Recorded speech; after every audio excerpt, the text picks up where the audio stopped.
اعوذ باللہ من الشیطان الرجیم، بسم اللہ الرحمن الرحیم، الحمدللہ کفا، الصلاۃ والسلام علیک محمد مصطفیٰ و عباد اللہ صالحین اصطفیٰ۔ اما بعد، آج کا ہمارا موضوع ہے کہ صحابہ کرام اور صحابیات کرام کے سلسلے میں کہ یہ کلیہ ہے جو کہ بہت ہی مشہور ہے کہ جہاں صحابہ کرام اور صحابیات کی حد ختم ہوتی ہے وہیں سے اولیاء اعظام کی حد شروع ہوتی ہے،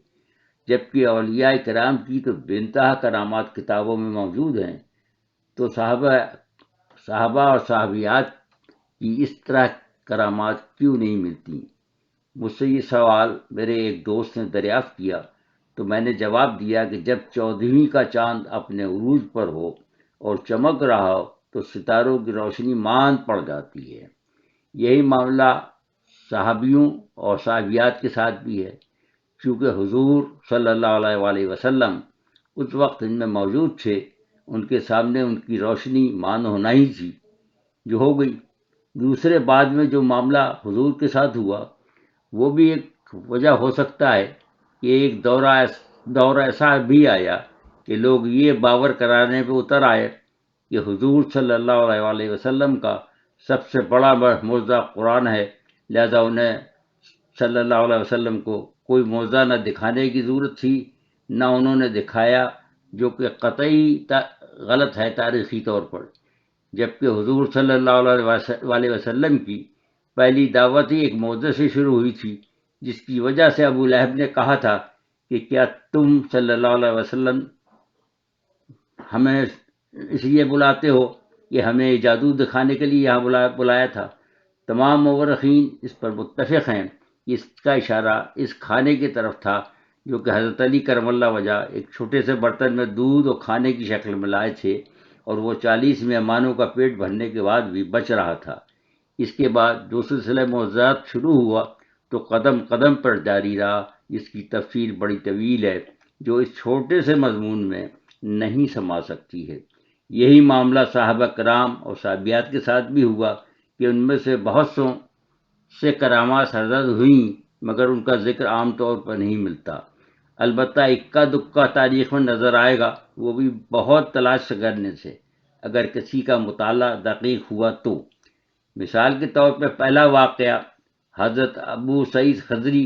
رضی اللہ تعالیٰ عنہ کا ہے کہ آپ کو حضور صلی اللہ علیہ وآلہ وسلم نے کسی سریے میں بھیجا، وہاں کے قیام کے دوران وہاں کے کسی باشندے کو بچھو نے کاٹ لیا، تو انہوں نے کچھ پڑھ کر دم کیا، وہ ٹھیک ہو گیا، اور اس نے کچھ بکریاں انہیں انعام میں دیں۔ وہ واقعہ انہوں نے واپس آ کر حضور کو سنایا تو حضور نے پوچھا کہ تم نے کیا پڑھا تھا؟ تو انہوں نے فرمایا کہ سورہ فاتحہ۔ حضور بہت خوش ہوئے اور فرمایا کہ اس میں سے میرا حصہ بھی دو۔ انہی کا ایک دوسرا واقعہ جو بہت مشہور ہے کہ وہ بحرین کی سرکوبی کے لیے بھیجے گئے تو انہوں نے ایرانی فوجوں کو وہاں سے نکال دیا، اور ایرانی مجبور ہو گئے کہ ایک چھوٹے سے جزیرے منامہ نامی میں جمع ہو جائیں اور وہاں سے کسی طرح ایران چلے جائیں۔ وہ جاتے ہوئے کشتیوں کا پل بھی ساتھ لے گئے۔ اس وقت انہوں نے ان کے تعاقب میں اپنے گھوڑوں کو سمندر میں ڈال دیا اور سواروں کو حکم دیا کہ میرا اتباع کرو۔ تاریخ اسلام میں یہ پہلا موقع تھا کہ سمندر میں گھوڑے دوڑانے کا۔ اس کے بعد دوسرا موقع حضرت سعد بن ابی وقاص کے دور میں ہوا کہ جب وہ ایران کی مہم پر تھے اور انہوں نے ایرانیوں کے تعاقب میں اپنا گھوڑا سمندر میں ڈال دیا اور اپنے ہراول دستے کو حکم دیا کہ میرے پیچھے آؤ۔ جبکہ تیسرا واقعہ وہ تھا جو کہ حضرت نوفل کے دور میں افریقہ میں پیش آیا، جس میں نہ انہوں نے گھوڑے کی پیٹھ پر بیٹھ کر سمندر پار کیا، نہ اوروں کی طرح اپنے ساتھیوں کو حکم دیا، بلکہ یہ فرمایا کہ اے اللہ، مجھے پتا ہوتا کہ اس سے آگے بھی تیری زمین ہے تو میں اس کو بھی فتح کر کے وہاں تیرا نام بلند کرتا۔ اس واقعے کے بہت عرصے بعد حضرت طارق بن زیاد رحم اللہ کی قیادت میں سمندر کو کشتی کے ذریعے پار کر کے اسلامی فوج اسپین گئی اور ساحل پر پہنچ کر ان کے حکم پر کشتیاں جلانے کا واقعہ پیش آیا۔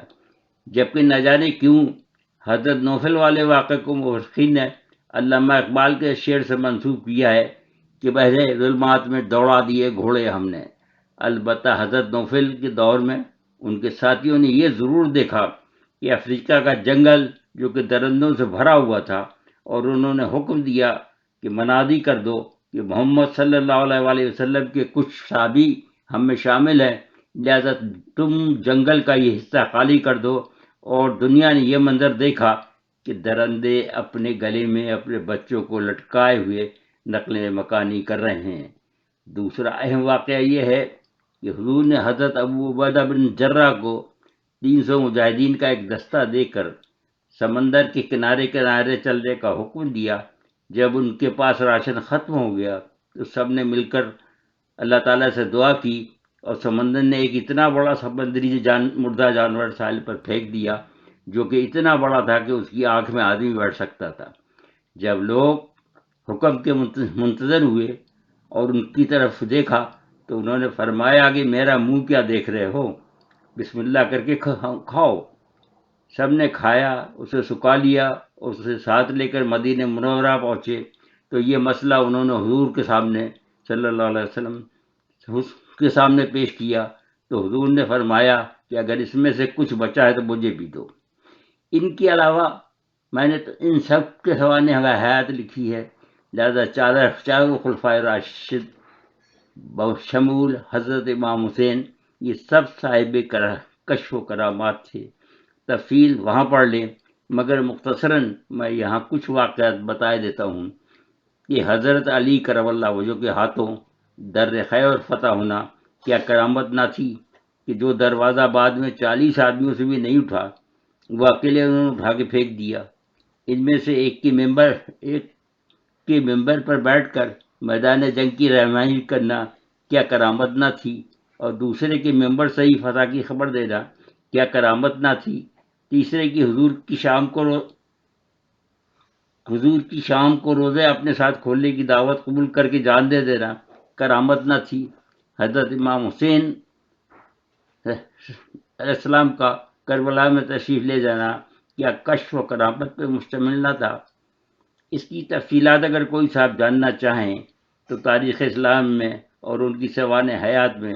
جو کہ کسی بھی غیر جانبدار مورخ نے لکھی ہوئی ہو اس میں تلاش کر لیں، مل جائیں گی۔ البتہ صحابیات میں سے حضرت فاطمہ زہرا سلام اللہ علیہا کے ساتھ لاتعداد کرامات منسوب ہیں جو امت جانتی ہے، جنہیں میرے خیال میں یہاں دہرانے کی مجھے ضرورت نہیں ہے۔ ویسے بھی اولیاء رحم اللہ جو کہ زیادہ تر ان کی اولاد میں سے ہیں اتنے صاحب کمال تھے تو خود ان کے بارے میں کیا کہنا ہے، چھوٹا منہ وہ بڑی بات۔ البتہ ان کے علاوہ صرف ایک کا صحابیات میں سے ذکر ملتا ہے، وہ ہیں حضرت صفا بن عبداللہ بن الشمس جو کہ بنو مخزوم سے تعلق رکھتی تھیں، اور انہوں نے کب ہجرت کی اس کی تفصیل نہیں ملتی، مگر اس پر سب مورخ متفق ہیں کہ وہ پڑھی لکھی خاتون تھیں اور جلیل القدر صحابیات میں شامل تھیں۔ ان کو چوٹی کاٹے کا کوئی معاملہ آتا تھا جس کے لیے وہ بہت مشہور بھی تھیں۔ جب انہوں نے اسلام قبول کیا تو حضور نے اس سے پوچھا کہ میں اپنا یہ عمل جاری رکھوں یا ترک کر دوں، تو حضور نے فرمایا پہلے مجھے پڑھ کر سناؤ پھر میں فیصلہ کروں گا۔ انہوں نے سنایا تو حضور نے فرمایا کہ اس پہ کوئی حرج نہیں ہے، تم جاری رکھو۔ اور جب حضرت حفظہ ام المومنین بنی تو حضرت شفا کو رضی اللہ تعالیٰ عنہ کو حضور نے ان کو پڑھانے پر مامور فرمایا، تو یہ حکم بھی حضور نے دیا کہ ان کو بھی وہ عمل سکھا دو، وما علینا الا البلاغ۔